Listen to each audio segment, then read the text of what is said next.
Welcome to Movie Life Crisis. Join us as we watch the best movies from 30 years ago.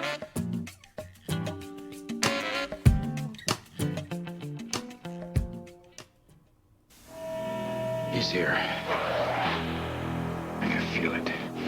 Now, Assume they got our phones, assume they got our houses, assume they got us. feel the heat.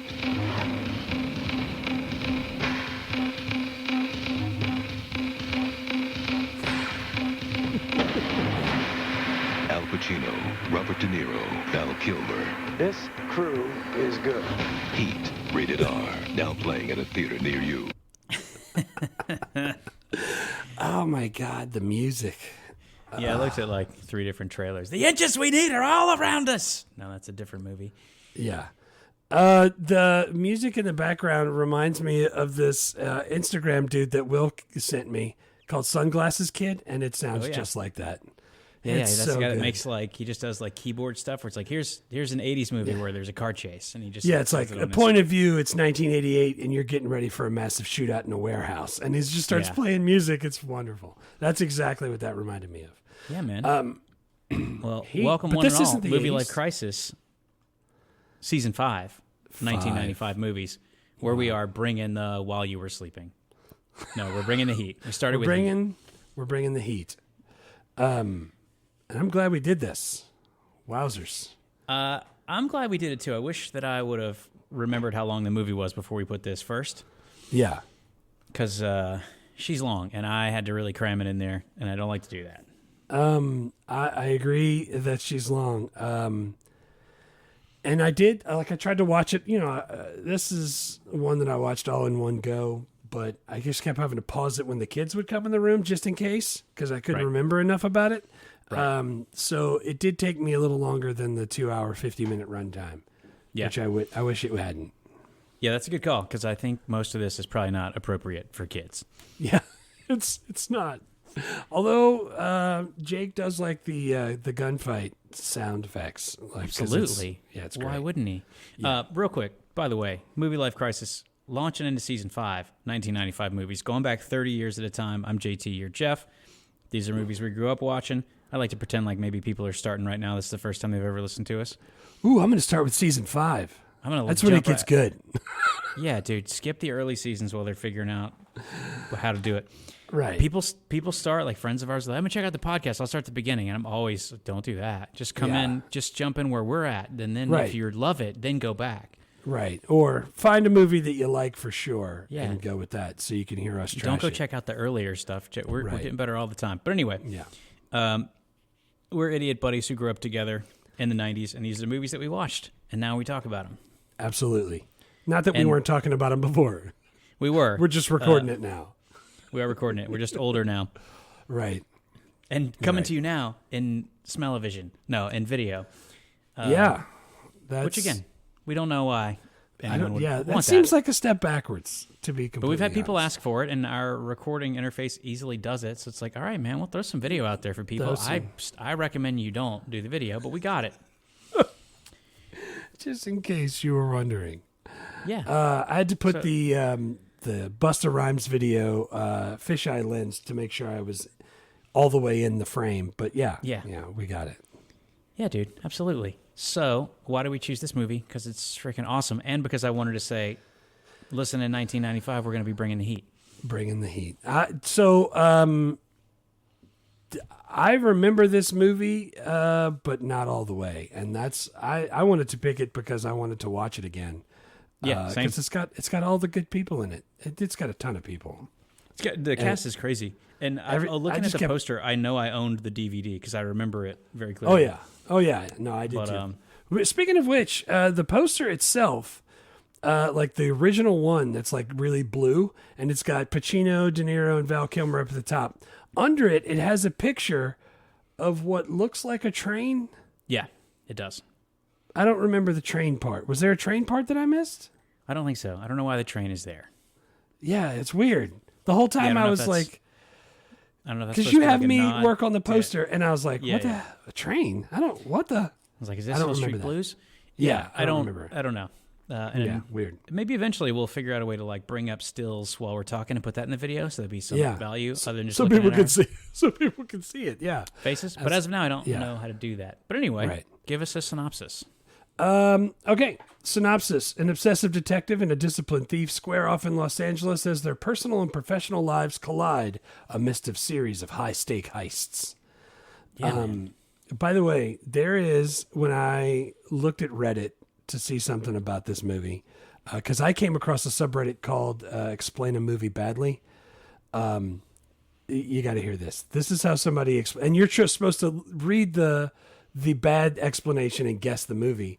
Two workaholic guys with commitment issues play hide and seek in Los Angeles, causing traffic jams and loud noises.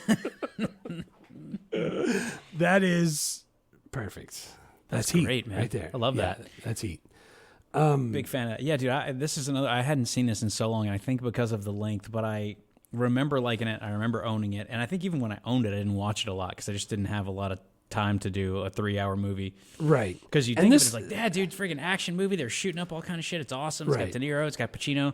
And you go like, oh, there's a lot of time between gunshots in this movie. Like, there's not nearly as many explosions as you would think. And the weird thing is for me, this isn't a movie that I can like, oh, I'll just put this on while I'm folding laundry.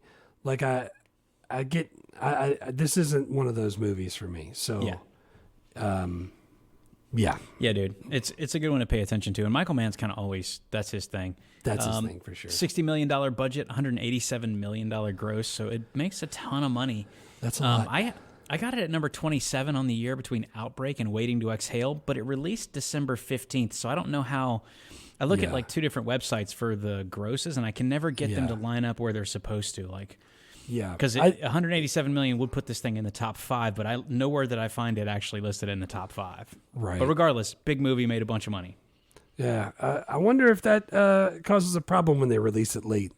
Or most people probably. You think Michael Mann cares about like where it ranks in the year, or he just cares about? Nobody cares about that. They just care that it made money, and if they release it in the year, then like studios just pick like we're gonna release it before Christmas because everyone will be off of work and they'll go see the movie, and it'll make a bunch of money. I don't think they care what year the money is made in. Yeah. Did you find any awards? So it was nominated for some Saturn Awards, like Best Action, Adventure, Thriller. Chicago Film Awards had some Best Cinematography, but dude, it didn't win anything in the big. Dude, it's kind of surprising to me because most of the people involved in this are like they win all kind of awards. Like Michael Mann won a bunch of stuff for Last of the Mohicans and is like won stuff for Ali, even won stuff for Collateral, which is is way better than Collateral. Yeah, and that's what I'm saying. Like you watch this and you're like, oh snap, this is like influential in the genre that it's in, like the police crime genre. It's a freaking masterpiece, and it didn't win anything. I don't get it. It's kind of surprising because I saw there was a thing that was like maybe 10 years ago for the 20th anniversary. That was I think it was in 2016, so it had been just past that. But there was some kind of the Oscars did a thing where they did a Heat retrospective, and Christopher Nolan moderated it, and so he's sitting down with like Michael Mann and Pacino and De Niro and like all of the other like Michael T. Williams and like Ashley, everybody's on. There's like 15 people on stage. Yeah, and they're just talking about Heat, like for the Academy of Motion Pictures. So like they weren't talking about Collateral. Like this clearly is a movie that people like worship. It just didn't. At the time, it just didn't collect anything. Just you know whatever. Right. That's the way it goes. Yeah, and it is. Sequel spinoffs. I saw they're making a sequel to this. Yeah, it was July 2022. They were talking about it, announced to be in development. Apparently, Michael Mann helped write a book with Meg Gardner. Yeah, I saw that he wrote a book. He wanted to launch like a publishing imprint, and he wrote a book that's supposedly part prequel and then also part sequel, which is confusing to me. Seems like that would be 2 books. Yeah, it's going to be 2 movies, I think, is the idea. Yeah. A pre-heat and a post-heat. Yeah, you want to preheat before you heat, because otherwise your food's not going to come out right. It's not going to come out right. I know that. Speaking of which, on my calendar, it said for today, just at like 1 p.m., record Heat. And Wendy was riding in my car, and it just shows my calendar alerts, and she was like, record heat? It's cold today. And I was like, oh, yeah. It does feel like record heat, though, down here in Louisiana. She had 76 yesterday. Hooray. Nothing like having your balls sticking to your legs when it's January 3rd. I don't like that. Yeah, dude. So he too. I'm actually super into the prequel. I would love to see De Niro and Pacino's characters, how they got to be who they are. Yeah, I don't know how you cast that, but they'll figure it out. I'm assuming they don't do the 80-year-old guys in those parts. Yeah, but I'm all about that. Probably not. Yeah, man. Do you remember where you first saw this? I remember this being on VHS and renting it, and I remember it being 2 tapes. Yes. I remember that. Like freaking 10 Commandments or Titanic But I think my dad rented it, and I never watched it. Like, I don't think I watched this with him. I remember seeing like parts of it with him, and I seen clips, and I knew the premise, but I don't know that I've ever seen it all in one go. And like I said, like I tried to do it again, but it's very hard to find. I gotta wait for them to leave the room, and I got 2 kids during holiday break just walking through the house. I don't want to have Pacino just yelling like, "She's got an ass!" like really loud, and shooting people. So like I didn't watch it 3 hours uninterrupted, but it was I watched it all in one go, and that's the way to do it. By the way, I don't know if I could pick this back up. You know what I'm saying? Mine was interrupted by a few commercial breaks telling me that I could get GLP-1 at very reasonable prices if I go to this website because I watched it on Hulu. And I thought I had the version of Hulu that didn't have ads, but this one definitely had ads. Yeah. And then every time I paused it to like write down a note, it would be like, remember, you could click on the website and you could lose weight right now. It's like, all right, shut up, television. Mind your business. Oh, man. Just wait till Sony passes their thing where you have to stand up and yell McDonald's at the TV and then it'll stop. No.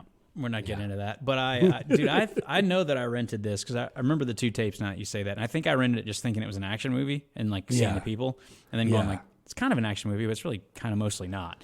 It's definitely I for sure, crime. whenever this came out at Blockbuster, 90 days after the theatrical release or whatever it was back in the day, I rented it. Yeah. So if this isn't action, I mean, it is action kind of, but it's more of a crime drama. Is that what you put it in, or? I don't know, man. I had it like cop drama, or I had it as like it's like part action movie and it's part drama and it's like part a character study, but it feels like it's like a gritty documentary. Like it's just all over the place, man. Yeah, but it's cool. But if you just this would be a hard one to go like that action movie Heat. It's like there's like freaking 2 hours where they're just sitting down talking to each other. Right. Like it's not very actiony. Marvel would not let that happen. Yeah, it's super. I like how they build up the suspense though in those parts. To get to the action. It was tough because you and I are old and we're always going like, I want the movies to be shorter. I got to go to the bathroom. But this one I kept thinking, I was like, well, I probably could take out that subplot or I could lose that guy or I could trim that down. But then I was like, I don't really want to because I like how it all kind of like builds together to make this delicious stew. I don't want to like lose parts of it. Right.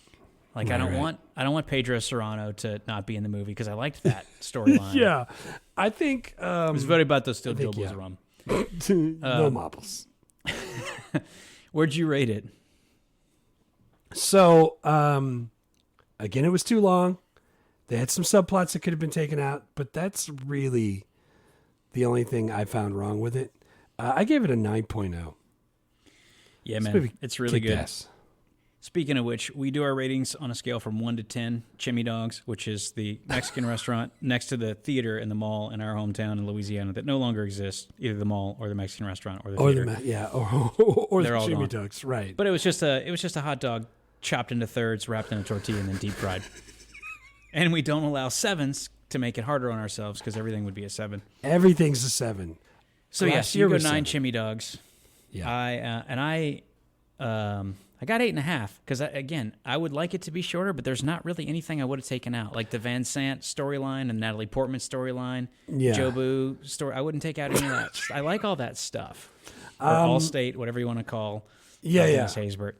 But it's like, dude, it's just a sprawling, epic, kind of one of a kind movie, and I don't feel like you ever talk about sprawling and epic as adjectives that apply to heist movies set in cities. That's always like Brad Pitt on a horse is a sprawling epic movie with a long hair outside. Yes, hair's blowing in the breeze. Maybe he's part Native American. You don't know, but like it's such an interesting, like I don't know. It's cool, man. I love a heist movie, and everybody in it's awesome.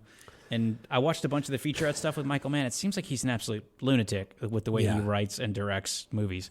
Well, when you said everybody in it is amazing, I really feel like everybody was in this movie. Like the whole time, I was just like, "Oh my God, there's him, Jeremy Piven, ooh, Natalie Portman." Piven for like one I was scene. just Hank Azaria, like yeah, Natalie Portman, all over. Yeah, yeah, but like, so could you take like Hank Azaria out?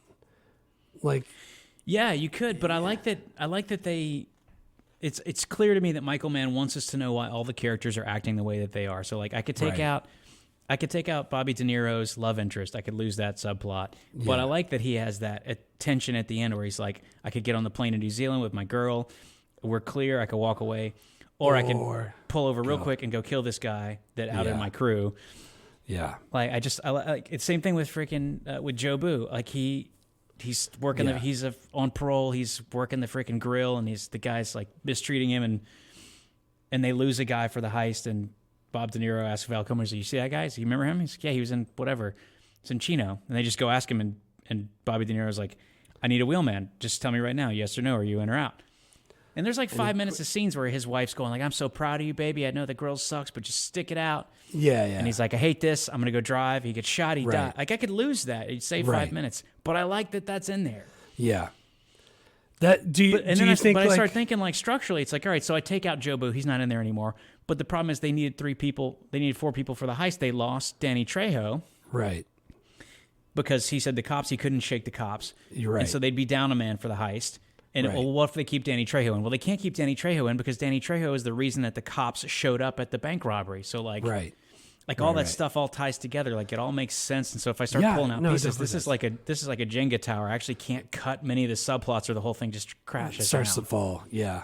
I feel like some of the stuff, like, you know, the guy he goes back to kill at the end, Wayne Grow.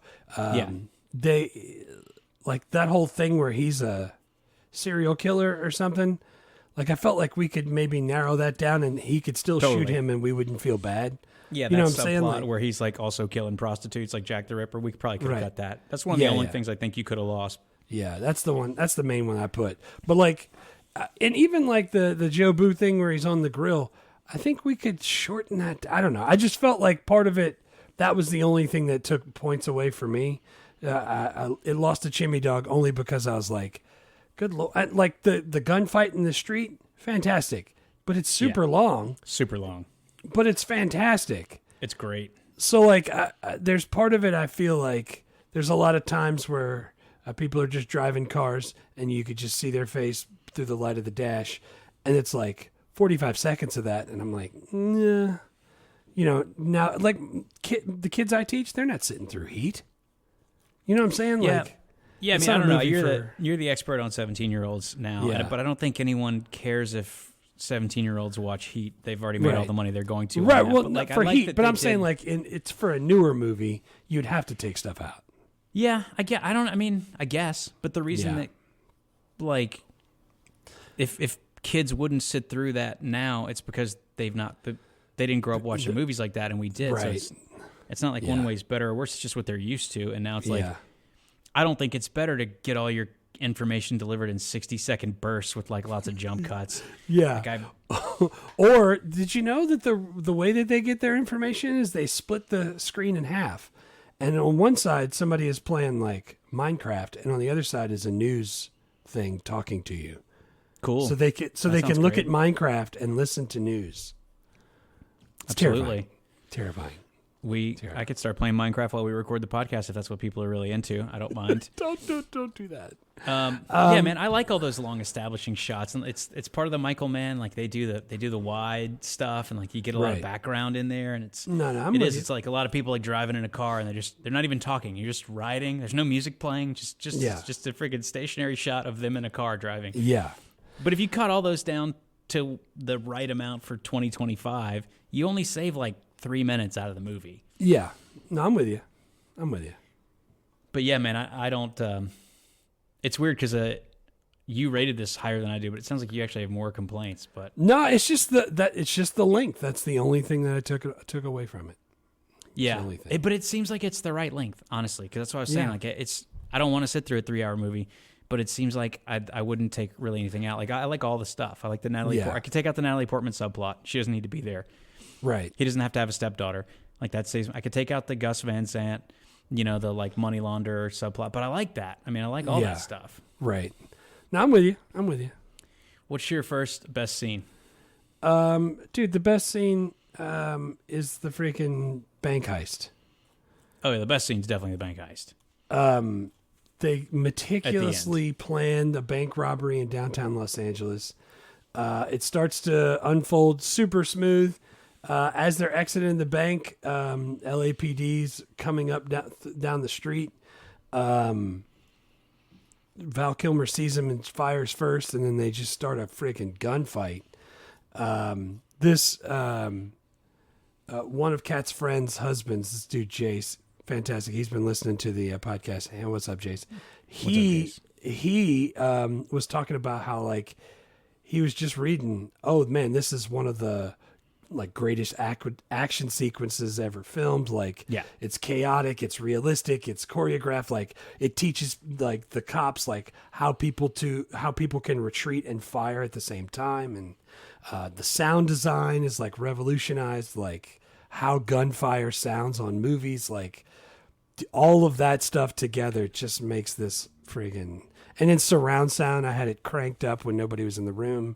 You could hear the gunshots echoing. It's amazing. Well, the story, where it lands in the movie is great because it starts the third act. Like, they know that the cops are on to him, and they just go like freaking Bobby De Niro and Val Kilmer and Danny Trejo and Tom Sizemore. They just meet up in a field. I don't know where they found a field in Los Angeles. Yeah.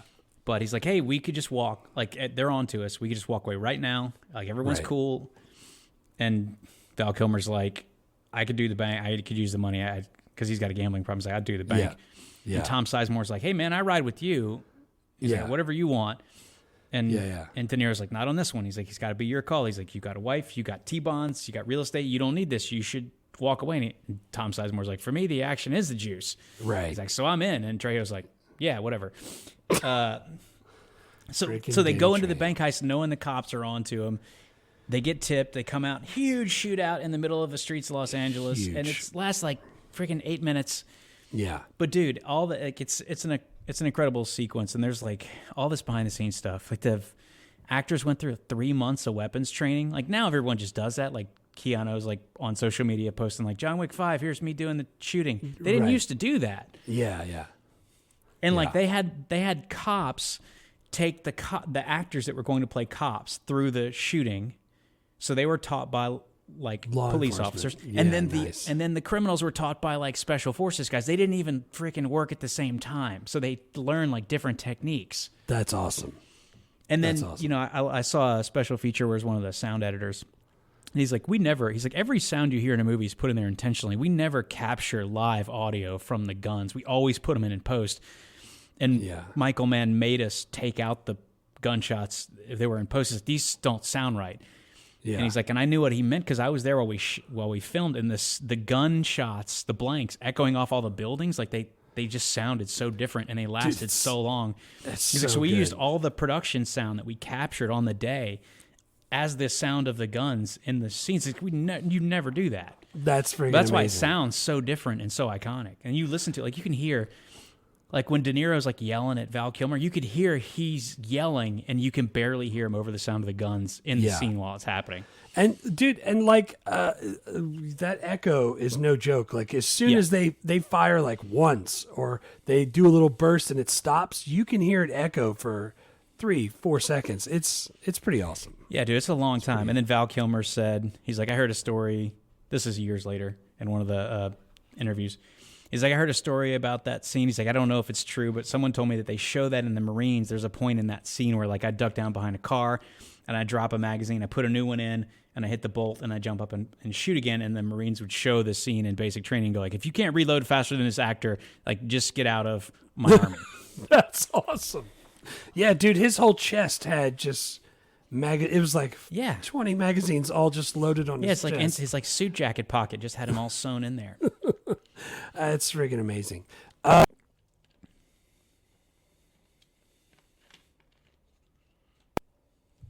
do they do the bullet holes on the side of the car or like the windshield?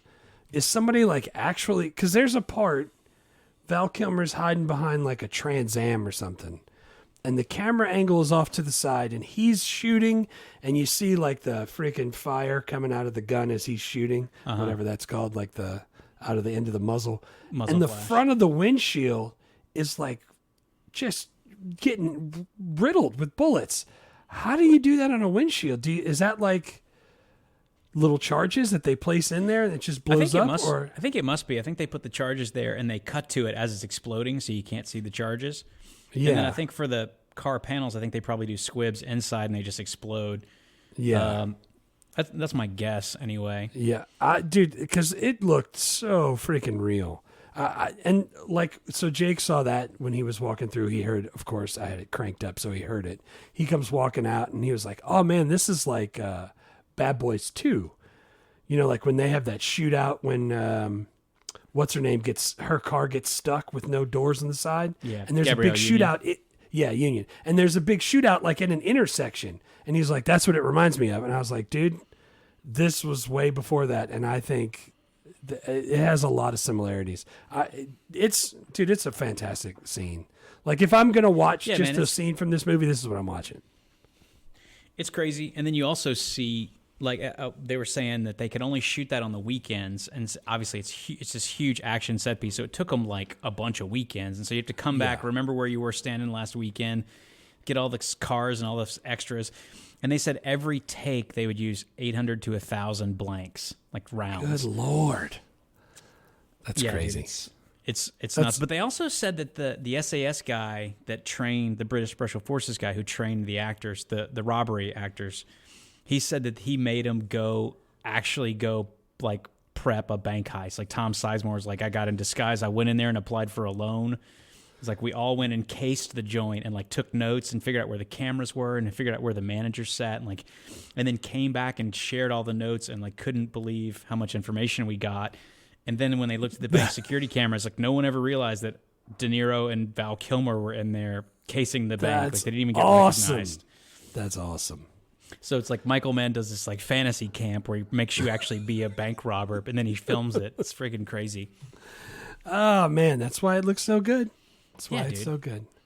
What I wanted to figure out that I didn't is how heavy those bags of money were. Oh man, how much money was it? It was supposed to be $12 million, and they each had one heavy ass duffel bag. So it's like, if you just carry like $4 million in hundreds, like how much does that weigh? Maybe you can have the internet tell you that while I... Yeah. $12 million in hundreds is super... So $1 million is 22 pounds in hundreds. So 88 pounds if you're carrying 4 million a piece. That's not too bad. I don't know if it'd fit in a duffel bag like that, but yeah, I could. I mean, I wouldn't run fast with 88 pounds, but I could run. You think you could run and then turn and shoot? Like these guys were moving. They were doing some. They were doing some. They trained hard. They were in good shape. And freaking De Niro was 51 when they shot this thing. Yeah, it's crazy. It's crazy. Yeah, man. That's so Bank Heist is on scene. your. Is that on your scene list too? Yeah, it is. It's kind of got to be. My other scene that I had was the first heist, the armored truck heist. Armored car scene. Yeah, that's my next one. Dude, we're gonna have the same three. There's so many good scenes, but the three that really jumped out at me were the two heist scenes. And the reason I like that one is that it's the very beginning of the movie, so it opens and you can tell it's like it's choreographed, dude. They're on the walkie-talkies. They're like, he's coming. He's this far away. It's like they lay out the freaking spike strip, so when the police come in, they run over them. They start the stopwatch right when the police call goes out, so they know exactly 3 minutes. Dude, and like choreographed is exactly the right word. The amount of tension that builds. We don't even know what they're robbing the truck for. No. Like, and when they're in there, he's pulling and you see money and he just skips right past it and he's going for an envelope. He's going for the bearer bonds and he's like throwing, it looks like he's like heisting a freaking mail car and he's looking for a specific package. Do they end up telling you that it's bearer bonds and it's, $1.6 million. After the fact, they don't tell you when it's happening. Before that. And that's building, dude, that part was great because that like, you could tell it was like meticulously planned and super choreographed. And that's just another piece of the puzzle of what these guys are. And that's freaking great. Yeah, but also great. I liked that you can see the like new guy, Wayne Grow, who ends up being the serial killer. he's like kind of losing it Ruined while they have the security guards, and he's like yelling at the security guard, and like Sizemore or somebody's like, dude, you see the blood in his ears? He can't hear you. Like, there's no point in talking to him.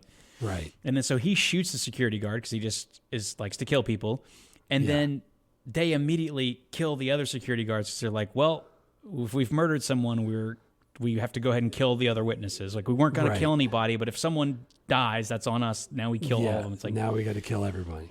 dude. And then Pacino comes in and starts like laying it out. He's like, they were here, they did this. They realize like they got to murder one beat, so like they can't leave any witnesses behind. They kill the other guard. Yeah, execution once style. Realize it, execution style. Yeah.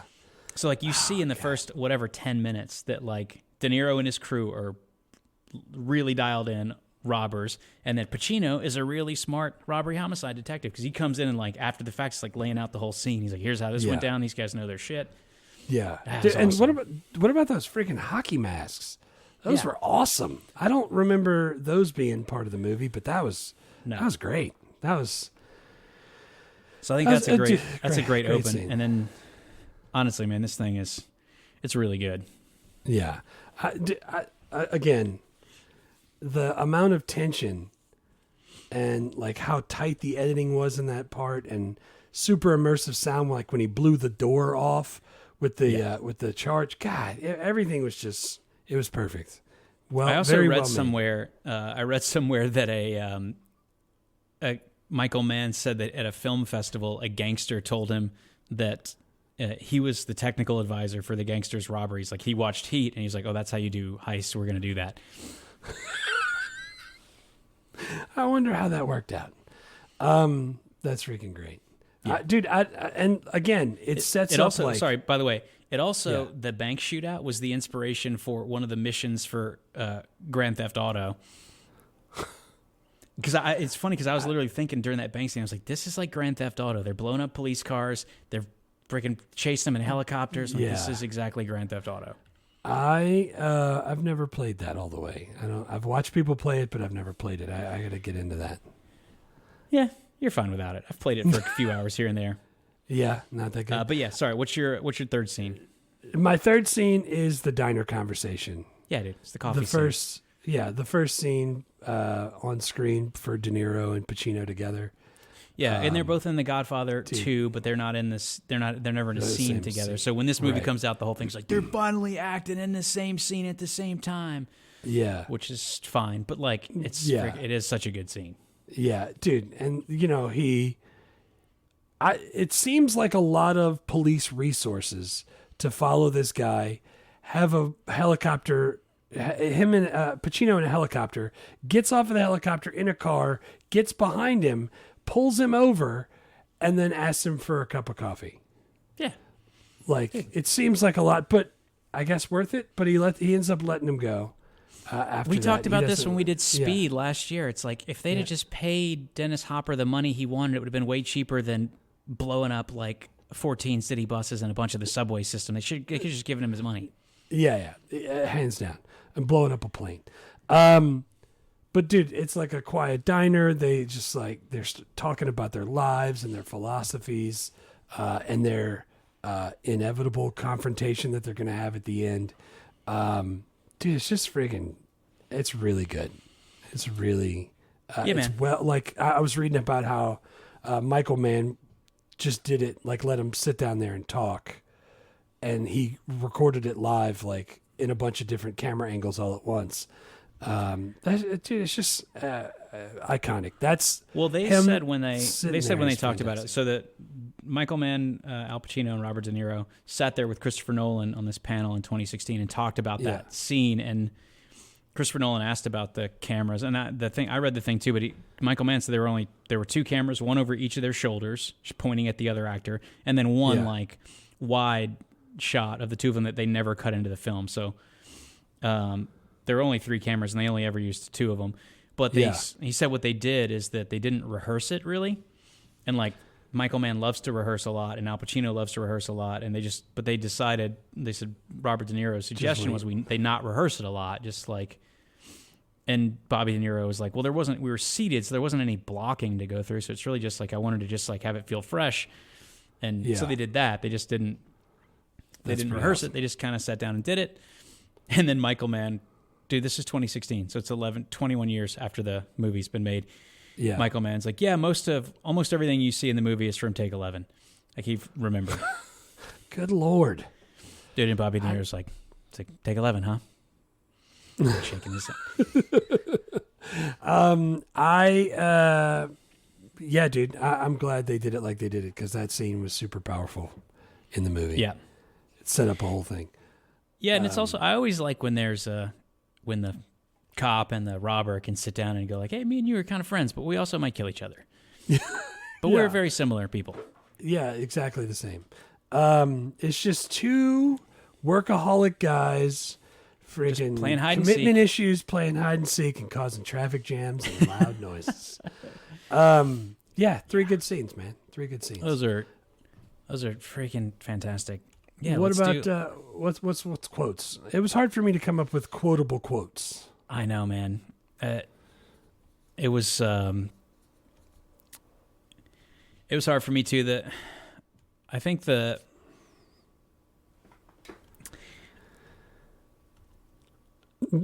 main one for me was the one they kept saying all the time. It's like Robert De Niro kept saying, like, don't let yourself get attached to anything you're not willing to walk out on in 30 seconds flat if you feel the heat around the corner. Title. Because he said it like 3 times, and it's in the title. Yeah. And it's clear that's his life philosophy is like no attachments, be ready to walk out anytime. I wrote that was my first one too. I was like, his freaking Neil McCauley's personal code with his crew was fantastic. Just if you're not willing to walk away. And they did that in the movie when they were stealing the diamond bits or whatever they were stealing. Yeah, they're about to break into the like precious metals building and Robert De Niro clearly sniffed out that there's something about it he didn't like, and Val Kilmer's like in the middle of drilling into something. Yeah. And Bobby De Niro was like, it's off, we walk. And they just left the tools and just walked right out of there, didn't clean up, didn't close the door, just got in the van and drove away. Yeah, and it was because that one officer like decided to sit down and his freaking gun belt rattled against the wall of the truck that they were hiding in across the street. Yeah. That's crazy. Yeah, dude, that was my first one also. My next one is when they're both sitting there, Neil McCauley and Hannah, and they're Vincent Hannah.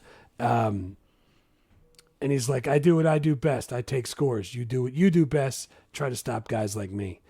That was awesome because it shows like, I know that we're both on opposite sides of this thing, but we're really close. It's just the mutual respect and the understanding between the two characters gets summed up in that one line, and that's why I picked it. Yeah, man, that's a great one. I had that one as well because I like when those two guys are talking. Again, there's not a ton of quotes in this movie.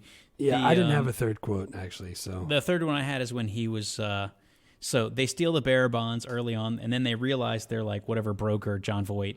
He's like, hey, those bearer bonds belong to money launderer Van Zant. He's like, they're insured, so like let's just try and sell them back to him. We make a little bit of money. He gets his insurance money plus his bonds back, like everybody makes out.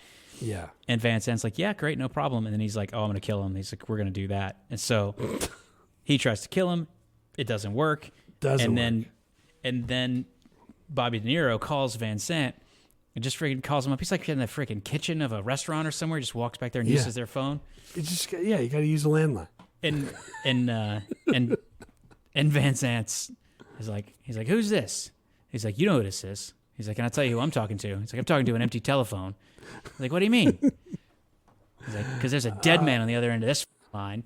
And he hangs up. That's great. Yeah, that's great. And then the money launderer, who was all about killing people before then, just like went freaking and just locked himself into his penthouse for the whole rest of the movie. Yeah, then until Robert De Niro actually did go kill him.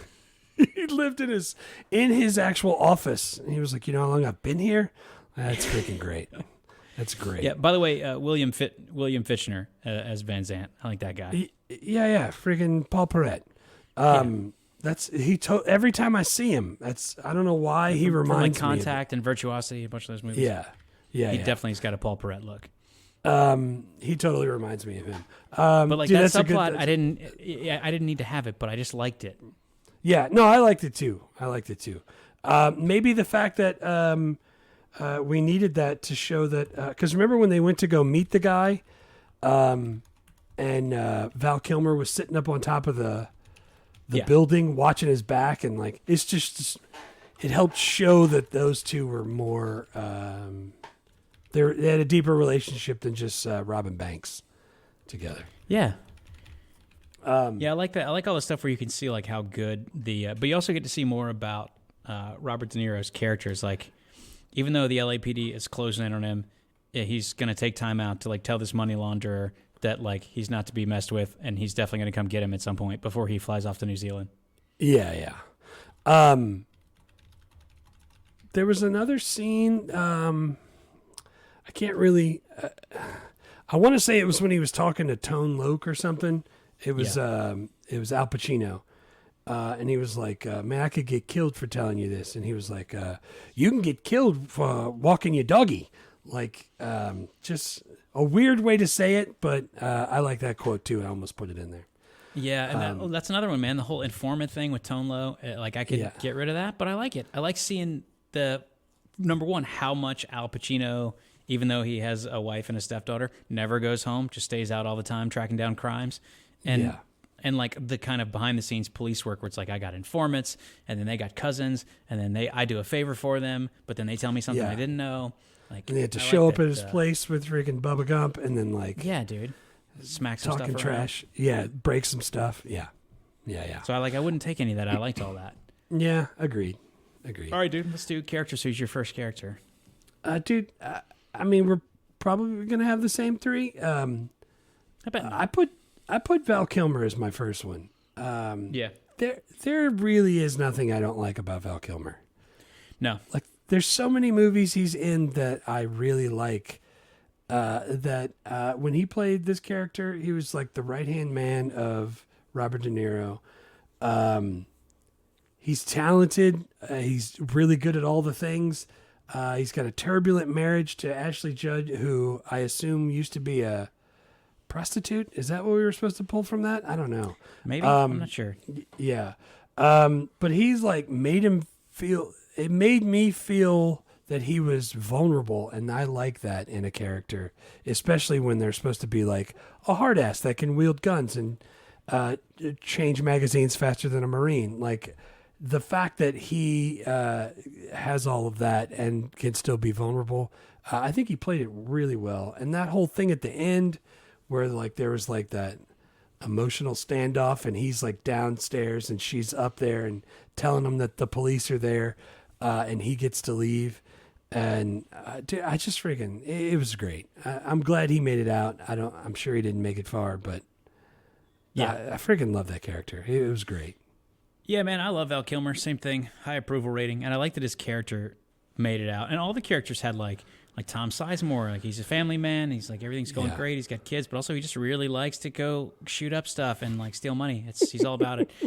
Val Kilmer, I have kids, but I also like to kill stuff. Yeah, dude, the action is the juice. And then Val Kilmer, he's got all the skills, and he's married to Ashley Judd, and he's got a kid who he clearly really loves, but also he's got a huge gambling problem. So she's always trying to leave him, and he's got to keep robbing stuff because he keeps gambling the money away.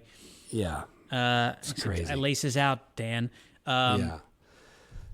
I didn't put Val Kilmer on there just because I didn't think that character had enough to do, honestly. And there's so many good performances in this movie. Yeah. So my first one was Bobby De Niro. Yeah, he was my next one. God, he's freaking. He was my favorite. He's my favorite character in this movie. His methodical. I'm just gonna. This is what my plan was, and this is what I'm gonna do, and I'm gonna do it perfect every time. It's great. It's great. Yeah, and also like he kind of lost it a couple times. Yeah. When he was going to kill, like, dude, they were so ready to kill Waingro after that first heist that they had freaking trash bags lying in the trunk of the car. Yeah. Like, they were going to shoot him in the parking lot and throw him in there. He was. Yeah. But other than a couple times that he lost it, like, seemed like he was kind of like the Terminator. He just like he had his plan. He was going to freaking figure it out. Right. Right. He was terrifying. So would you consider him like an anti-hero? Because most people were probably pulling for Macaulay, right? Pulling for him, weren't you? I don't. Like, I don't think that one of the things I liked about this movie is I didn't think there was like a good guy or a bad guy or like a protagonist or an antagonist. It's like, Al Pacino was a cop, but I wasn't really pulling for him, and De Niro was the robber. I wasn't really pulling for him. I was like, this is fine. They can all kill each other. I don't care. I was pulling for Bobby De Niro to win. I wanted him to. I wanted him to pull it out. Yeah, dude, he's freaking great. So what about his love interest? We talked about kind of taking it out, but kind of leaving it in.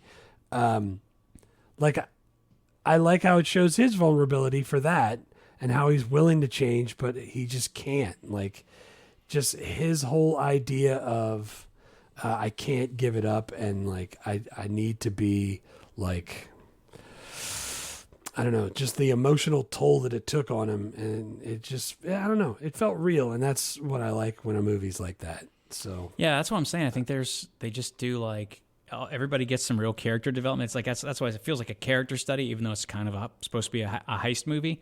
There's a lot of action, but you get to see why everyone, and it's clear that Michael Mann is super into. He said that like a lot of it wasn't on film, but they worked with all the actors about what was their character's kind of backstory, what drove them, what informed them. It's clear that because this is like, we didn't mention it, but this is like the third or fourth time he's tried to get this script made. Like he made it into a TV movie. He tried to pitch it as a pilot.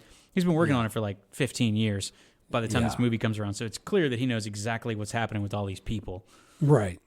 And a bunch of the actors said that because they would be like, why'd you do this way? And it's like, I don't know, Michael told me to. He said that this was what was happening. This is what the character was thinking. Yeah, dude. That's who I had for my second one. And my third one I had is Al Pacino. Yeah, I had Al Pacino for my second one.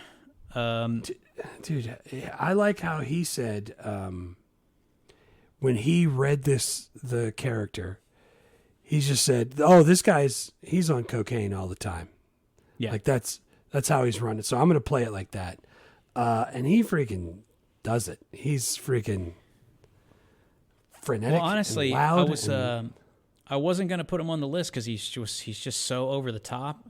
Yeah. And it's like he won an Academy Award for that in Scent of a Woman, and then I think he thought he just had to do that all the time. And I was like, why did he do that? Had to be that. But then I saw him say that he just decided, or he and Michael Mann decided that the detective was on cocaine. I was like, okay, that makes sense now that I know that. But I didn't know that before. And I was like, why is he randomly changing the volume of his voice? Like, it's super jarring. He doesn't need to yell all the time. I wish he wouldn't do that. But dude, now it makes sense. The whole time, like in the beginning of it, I was like, golly, when do these people sleep? Like how do they? And then that's how they just cocaine. That's a good way to not ever have to sleep. Yeah, man. Or have a toddler is another way to do that. Yeah, but then you can't change the volume of your voice. Cocaine's probably cheaper, though. It's so much cheaper. So much cheaper. I wasn't going to put Al Pacino in there, but then I read the thing about his character being on cocaine. I was like, okay, that makes sense. Yeah. I didn't like that performance, and now I got it. But again, like you talked about the character study, like he shows like he has like his outbursts and his like in his profound insight on how the thing was broken down, and like it shows that he's flawed but also really fascinating, and it makes you want to. Well, he's an obsessive person. He's yeah. And I think you would kind of have to be a really good detective. It's like he's on his third marriage. It's already fallen apart. He just wants to catch. Like he says it to his bad guy. He says it to his wife, soon to be ex-wife, at the end of the movie. He's like, my only focus is on the person I'm hunting. Like, that's how I'm built. Like that's just what he does. That's freaking awesome. That's a good all character. those guys, by the way, Val Kilmer's character and Bobby De Niro's character and Al Pacino's character are horrible to their significant others. Yeah, they are. Like all of them are like, it's like this dude. This is like the freaking domestic violence like training videos. It's like they're just like all yelling and pushing and throwing shit. It's like, dude, you just need to. I can't. I take some can't deep believe. breaths. Remember your woosah. Woosah. Dude, the whole Macaulay's girlfriend thing. He was like, "Yeah, you got to come with me. We got to leave now." And she's like, "That was you on the TV killing people and stealing stuff. I guess I'll come with you." And I'm like, "What? Like I don't." Just be like, nah, and he gave her the chance, and I don't know why she didn't.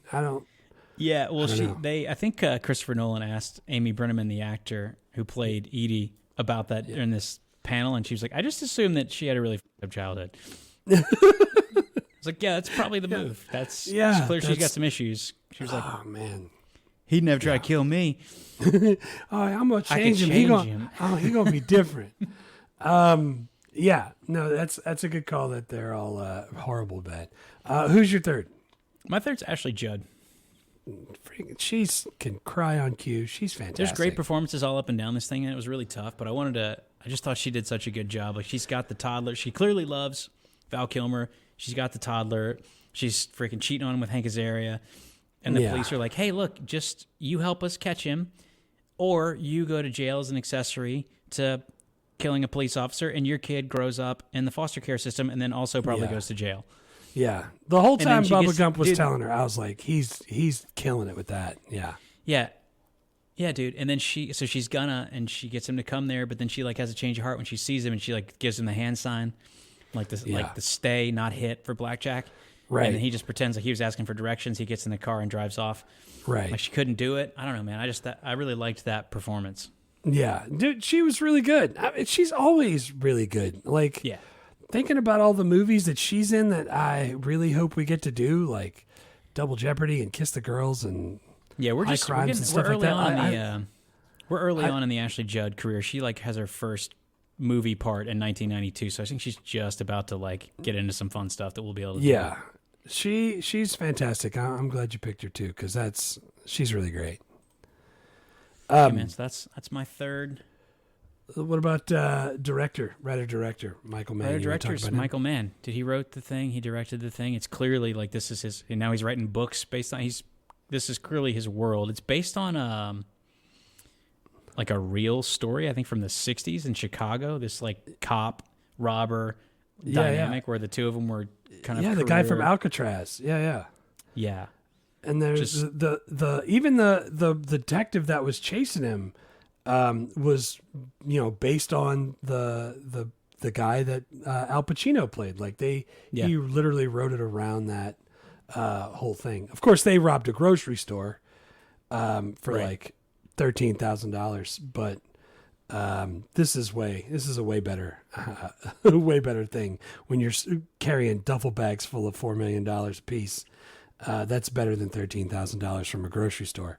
But like the fact that he had John Voight's character, that was a real person that actually helped him in the real story. Like all of that, that's freaking great that you can pull that much stuff from real life and make it sound awesome. Yeah, he killed it. Yeah, dude, I think Michael Mann he probably would not be that much fun to work with unless you were equally as obsessive as him. But it's the whole like, he would take the actors to the penitentiary and have them talk to freaking robbers and figure out how they would do stuff and how they thought about things. And he would take the actors who were going to be policemen and they would go hang out with the policemen. Dude, that's so much work. Can we just show up? They're homeless in the afternoon too, right? Can't we just try acting? I'm with it. He's definitely obsessive about it for sure. But I mean, obviously it worked because this movie's fantastic. And somebody said, I forget who, but they were like, there's a reason that Michael Mann doesn't do that many movies. It takes him so long to do a movie. Yeah. But that's why it's like he does Last of the Mohicans in 92, wins a butt ton of awards, and then comes back 3 years later and makes maybe the best movie in this genre. Right. Yeah. And then comes back a couple of years later and does Collateral and Ali. Like wins, like all of his movies, which there's only like 6, are really good. Yeah, he is good at it. Dude, I remember you talked in the beginning about the TV pilot. So he wanted to get this made as a TV pilot called LA Takedown. Or that was the name of they took the pilot and made it a TV movie. And he didn't like it. Wasn't that the thing I sent you where the line was the same in the pilot for the movie as the one for when they're sitting at the diner? The line that we picked as our quote was one of the lines that he, I think so. So like that's like he really did want to make Heat as a TV show, like he did Miami Vice. Like he thought he could make it a thing, and it just didn't work out. He never wanted to put it on. He was like, "Look, I can." When NBC wanted, because that's who did the pilot. They want in '99. They were like, "We want to put a version. We want to broadcast it on TV." He's like, I have stuff that was omitted from the theatrical version that we could add back in. We could be like a 2-night, 4-hour thing with commercials. And instead they took like 40 minutes out of it to make it like a 3-hour thing with commercials. And Yeah, he's he like, hated it. you ruined my movie. Do not even put my name on it. So when they put the director's credit on the TV version, they just put a different name, Alan Smith or something. Like that's how he's super obsessive about this movie. Big time. By the way, I should mention, because you said he executive produced Miami Vice, which is crazy. And he also, one of his first films in 1986 was called Manhunter. It was written and directed by Michael Mann. It was the adaptation of the novel Red Dragon, which is the first appearance of Hannibal Lecter.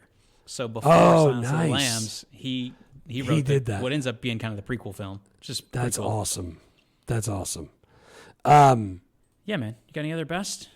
Can we just list off the people that I saw in the movie right quick? We talked about a lot of them, but there's like so many. Yeah, John Voight, Tom Sizemore, Amy Brenneman, Ashley Judd. We talked about all of them. Michael T. Wilson from friggin' Bubba Gump. Dennis Haysbert. That's the Joe Boo. That's Joe Boo. Yeah, William Fitchner. We talked about Natalie him. Portman. Natalie Jeremy Portman's in Piven, it. Tone Loc. Henry Rollins. Henry Rollins. Hank Hank Azaria. Azaria. Tone Loc. It's just Danny fantastic. Trejo. There's a ton. Every time I saw somebody, I tried to like mark it, and I was like, "Good Lord, there's so many people in this. It's just great. It's great." Yeah, man. It was ridiculous. Yeah, dude. The only other thing I want to mention for good is just authenticity, man. This movie feels really real. Yeah. But that's all I got. That's all I got. I also like that De Niro and Pacino are both in their 50s when they make this movie, because I think, I mean, back in the 90s, it was like, well, we get to get some hot 20-somethings. It's like, let's just get some hot 50-somethings. It doesn't matter. Now it's like, if you're 50, you look like freaking Ryan Reynolds, and no one knows that you're 50. Nobody but back in the day, those dudes looked like they were 50. You're still killing Wolverines. Yeah. First, the only thing I was going to say is that all the men were horrible to their significant others. Yeah. That no one was nice to women in this movie, and I was going to point that out. The only thing I put was the Waingro character, the whole side thing where he's also a serial killer. We could have he was still already crappy. Dude, and for like worst effects, I was like, let me think about the effects that I saw the whole movie. Dude, they're almost all practical, and they're all fantastic. Yeah, they're really good. They're all really good. Old tech alert, pagers, payphones, CRT monitors. My favorite was when Al Pacino got a page and he held up his pager and you could see it in the shot, and then he pulled out his giant cell phone and called it back. It's like, if you had a cell phone, why don't they just call you instead of paging you? Because it's friggin' $3,000 a minute. I was going to say, there's a minute where you had to have both. And it's like, don't use my minutes. If it's not an emergency, if it's not a 911 text, I'm not doing it. Man. Or when what's his name called him from a cell phone, and he was like, "It's all right, it's a new one," because they weren't going to track it, and he had to keep calling from the kitchen of a freaking diner. So I was thinking about it, because back in the day, cell phones the signal was analog. So if you had like a freaking ham radio or whatever, you could tune to the cellular frequencies. You could just listen to people talk. You could pick it up. Yeah, that's crazy. Now you probably still can listen, but I think you got to be like Google or somebody to do it. Yeah. Point is, I don't really know how it works, but I don't know about that, because I'm not planning any heists on my phone or on my email or any of the stuff. Just don't use your work computer. Political incorrectness, dude. Like you said, they treated women kind of crappy. Some of the cases of women were like handled it with nuance, but most of them weren't. They were just supporting. I think roles. all the characters had some. I mean, they were all felt like real fleshed out people, but just like how all the male leads were terrible to the women in their lives. Part of me though was like, they only existed just to reflect the male character's struggles. You know what I'm saying? Like, just to show them that they had troubles. They could probably fix that if they did this again. Yeah, that would make it longer, but I'm for it. Yeah. All right. 5 questions. Same 5 we do for every movie. Number 1, is it okay for kids? No. It's super mature themes. None of the kids are going to make it through this. It's super violent. Yeah. I'd say 16. 15, 16 is probably okay. Somewhere in there. Which I think is about the age I saw this movie, so I feel good about that. It turned out okay. Yeah, sure, sort of. Would this movie get made if it were pitched now? I mean, they're making a sequel, so yes. Yeah, they're going to do that. They're going to do it. Movie or TV show? If they really do a sequel, you think it's going to be super long if it's Michael Mann? Dude, if the sequel is supposed to cover a prequel and a sequel, what's it going to be, 6 hours? I don't understand. It's gonna be super long. Yeah. So if they do, so the third question is a movie or TV show. I could see this being a TV show and really getting into the plots of the sub characters. Well, I was thinking that, dude, why can I not remember The Fugitive? Like, The Fugitive was a TV show, and they came back and made it as a movie. Both of them were awesome. This could be a Fugitive-style thing, like a TV show where Al Pacino tried to chase Robert De Niro over a couple seasons would be great. Yeah, I would watch it. I mean, not with those guys because they're in their 80s, but... They're super old. But it would totally work. Don't tell their babies, though, because they have kids. Did you try to recast it? No, because there were so many. I was like, I can't recast 20 people. I don't even know where to start. Yeah, I just went with the main two. So, like, for Al Pacino's character, Vincent Hanna, the cop, dude, I don't know why Adam Driver if he just feels like a cop. I feel like he could do the Al Pacino thing, not the over the top Al Pacino thing, but I could figure stuff out Pacino thing. And then for Neil McCauley, I kind of wanted George Clooney, but I think he might be too old, so I went with Oscar Isaac as my replacement.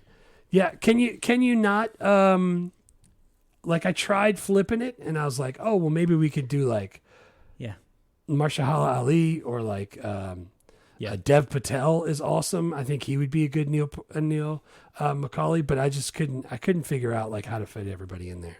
Yeah, dude, those are both.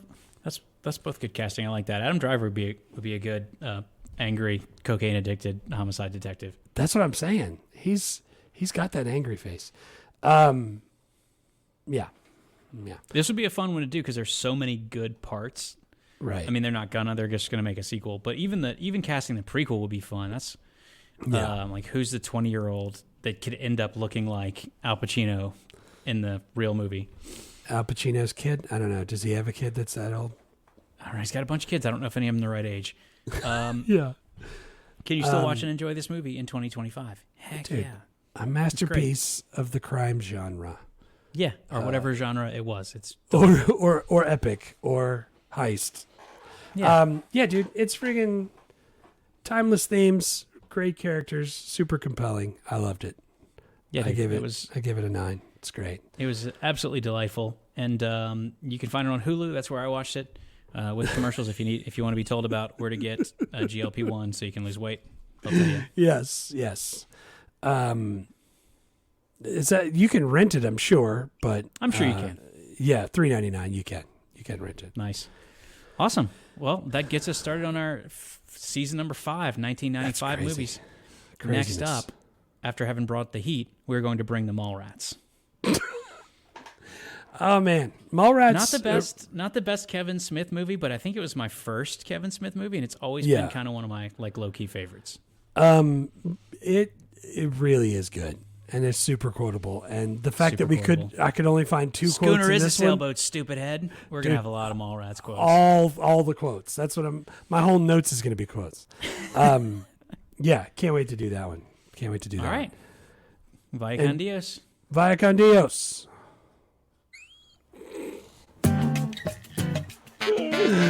Thanks for listening to Movie Life Crisis. Please subscribe, rate, and review, and remember, don't drive angry.